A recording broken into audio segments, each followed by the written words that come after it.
नमस्कार। ऑनलाइन शिक्षक ऑफिशियल में आपका स्वागत है। हम सुल्तान इल्तुतमिश के बारे में अध्ययन करेंगे, जिसमें से सुल्तान इल्तुतमिश का प्रारंभिक जीवन, उसकी कठिनाइयाँ, प्रमुख कार्य, शासन प्रबंध और उसका मूल्यांकन है, जो विभिन्न प्रतियोगी परीक्षाओं के लिए महत्वपूर्ण है। इल्तुतमिश ऐबक की मृत्यु के बाद दिल्ली की गद्दी पर बैठता है। वह दिल्ली का पहला वैध सुल्तान था। उसने सुल्तान पद की स्वीकृति गौर के शासकों से प्राप्त नहीं की थी, अपितु बगदाद के खलीफा से प्राप्त की। वह ऐबक का दामाद था और शमसी वंश से संबंधित था। इल्तुतमिश ऐबक का गुलाम था, किंतु उसने अपनी योग्यता से प्रभावित किया और मुहम्मद गौरी ने 1206 में उसे दास्ता से मुक्त करने के लिए कहा। इस प्रकार उसे 1206 में दास्ता से मुक्ति प्राप्त होती है। ऐबक की मृत्यु के बाद लाहौर के सरदारों ने आराम शाह को लाहौर की गद्दी पर बैठाया। उस समय इल्तुतमिश बदायूं का गवर्नर था। अमीर अली इस्माइल ने दिल्ली के तुर्क सरदारों की सहमति से इल्तुतमिश को दिल्ली आने का आमंत्रण दिया और इल्तुतमिश दिल्ली आता है और युद्ध में आराम शाह को बंदी बनाता है और हत्या कर देता है। इसके बाद वह गद्दी पर बैठता है। इल्तुतमिश ने सुल्तान के पद को वंशानुगत बनाया। इल्तुतमिश की प्रारंभिक जीवन। शमसुद्दीन इल्तुतमिश का वंश इलबारी तुर्क था और इसके पिता का नाम इलाम का था। उसके भाई ईर्षा करते थे और ईर्षावश उन्होंने एक दिन अपने पिता की अनुपस्थिति में अपने भाई इल्तुतमिश को व्यापारियों को बेच दिया और अंत में उसे जमालुद्दीन मोहम्मद नामक व्यापारी ने खरीदा और गजनी ले गया। गजनी में सुल्तान मोहम्मद गौरी की नज़र पड़ी और वह उसे खरीदना चाहता था, किंतु व्यापारी को मुंहमांगी कीमत नहीं मिली, जिससे उसने बेचने से इनकार कर दिया, जिससे गौरी क्रोधित होकर गजनी में व्यापार करने से प्रतिबंधित कर दिया। अंत में कुतुबुद्दीन ऐबक ने उसे दिल्ली से खरीदा।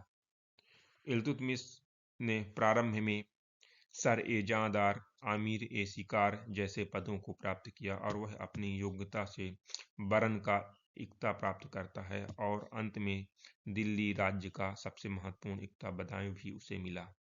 इल्तुतमिश की मृत्यु के बाद सिपहसालार अमीर अली इस्माइल ने दिल्ली के तुर्क सरदारों की सहमत से इल्तुतमिश को दिल्ली आने का आमंत्रण दिया।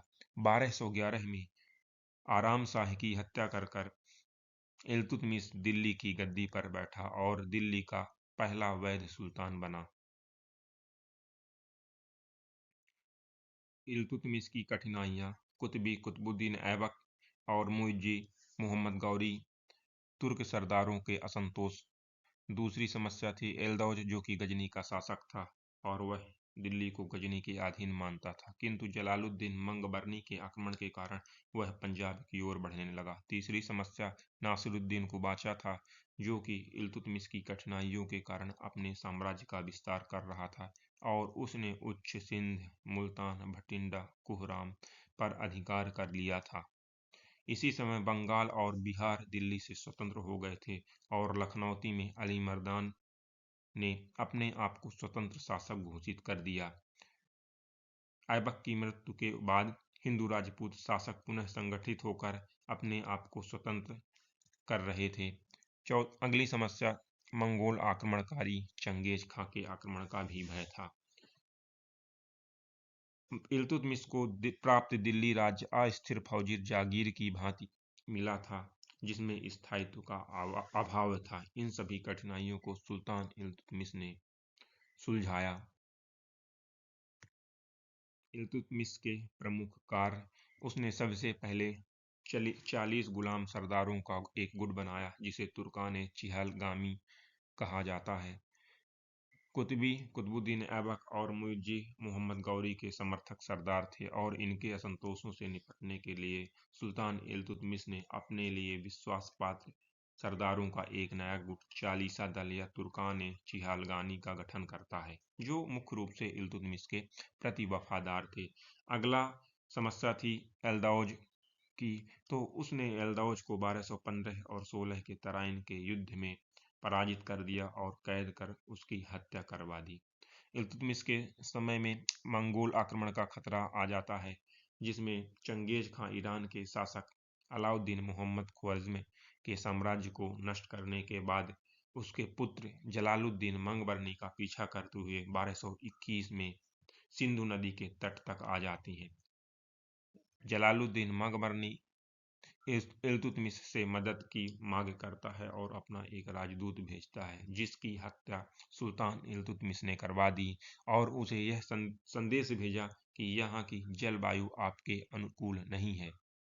और जलालुद्दीन मंगबरनी भारतीय सीमा से वापस लौट गया और जिसका पीछा करते हुए चंगेज खां भी लौट गया। इस प्रकार एक महान आक्रमणकारी चंगेज खां के आक्रमण का खतरा टल गया। चंगेज खां भारतीय प्रदेश के सिंधु नदी के तट पर अपना डेरा डाला हुआ था और उसने कभी भी सिंधु नदी को पार नहीं किया। इल्तुतमिश के शासनकाल में प्रमुख हिंदू राजाओं के संघर्ष जो निम्न प्रकार हैं। इल्तुतमिश ने 1226 में रणथंभौर को जीता, 1231 में ग्वालियर का घेरा डाला, 1233-34 में इसने कालिंजर को लूटा, 1234-35 में मालवा पर आक्रमण करता है और भिलसा के प्राचीन हिंदू मंदिर और उज्जैन के महाकाल मंदिर को लूटता है और नष्ट करता है। 1233 और 34 के कालिंजर अभियान के समय इल्तुतमिश ने दिल्ली के प्रशासन की व्यवस्था की बागडोर अपनी सबसे बड़ी पुत्री रजिया सुल्ताना को सौंपता है और जब वह वापस लौटता है तो उसके सफल संचालन के लिए वह उसकी प्रशंसा करता है और चांदी के सिक्कों में अपनी पुत्री रजिया का नाम अंकित करवाता है। अगली समस्या कुबाचा था, जिसको 1228 में इल्तुतमिश ने पराजित करता है। 1228 में इल्तुतमिश ने उच्च पर अधिकार कर लिया और कुबाचा को बिना शर्त आत्मसमर्पण करने के लिए कहता है, किंतु कुबाचा इनकार कर देता है और वह अंत में सिंधु नदी में डूबकर आत्महत्या कर लेता है। इल्तुतमिश की बंगाल विजय। 1211 में हुसामुद्दीन खलजी बंगाल की गद्दी पर बैठता है और वह सुल्तान गियासुद्दीन की उपाधि धारण करता है। बाद में जब इल्तुतमिश ने बंगाल की ओर ध्यान दिया तो गियासुद्दीन ने सुल्तान इल्तुतमिश की अधीनता स्वीकार कर ली और वापस इल्तुतमिश बंगाल के लिए मलिक जानी को सूबेदार नियुक्त कर देता है और वापस लौट जाता है। इल्तुतमिश के वापस जाते ही सुल्तान गयासुद्दीन ने विद्रोह कर दिया, जिसको दबाने के लिए इल्तुतमिश ने अपने पुत्र नासिरुद्दीन महमूद को बंगाल भेजा और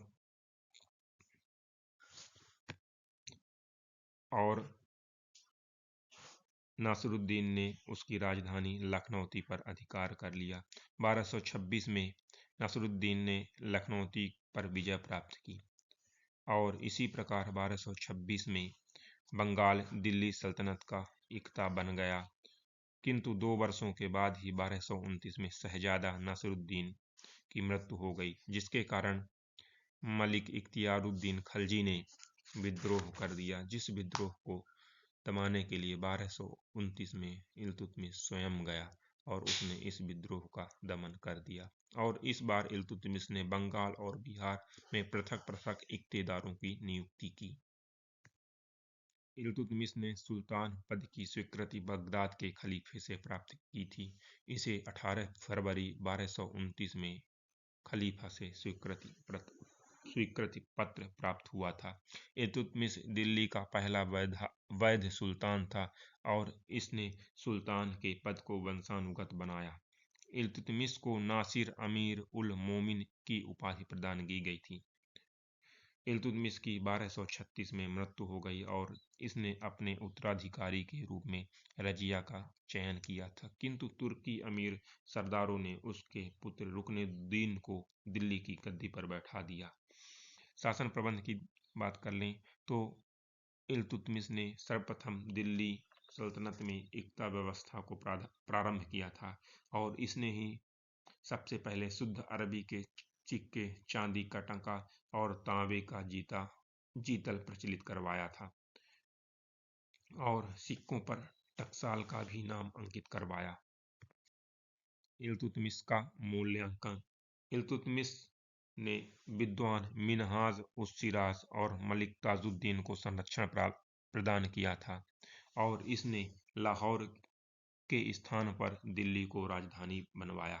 इसके बारे में इब्न बतूता वर्णन करता है और कहता है कि इल्तुतमिश ने अपने महल के सामने संगमरमर की 2 शेरों की मूर्तियां स्थापित करवाई थी और जिनके गले में कोई भी घंटी बजाकर न्याय की मांग कर सकता था।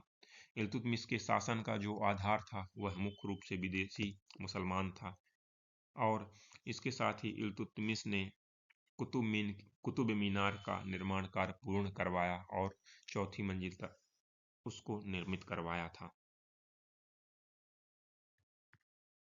इल्तुतमिश ने अपने पुत्र की मृत्यु के बाद सुल्तानगढ़ी के मकबरा निर्मित करवाया और इल्तुतमिश को ही मकबरा निर्माण शैली का जन्मदाता भी कहा जाता है। इसके अतिरिक्त इल्तुतमिश ने अन्य इमारतों को जैसे हौज ए शमसी ईदगाह, बदायूं की जामा मस्जिद और नागौर का अतारकिन का दरवाजा भी निर्मित करवाया।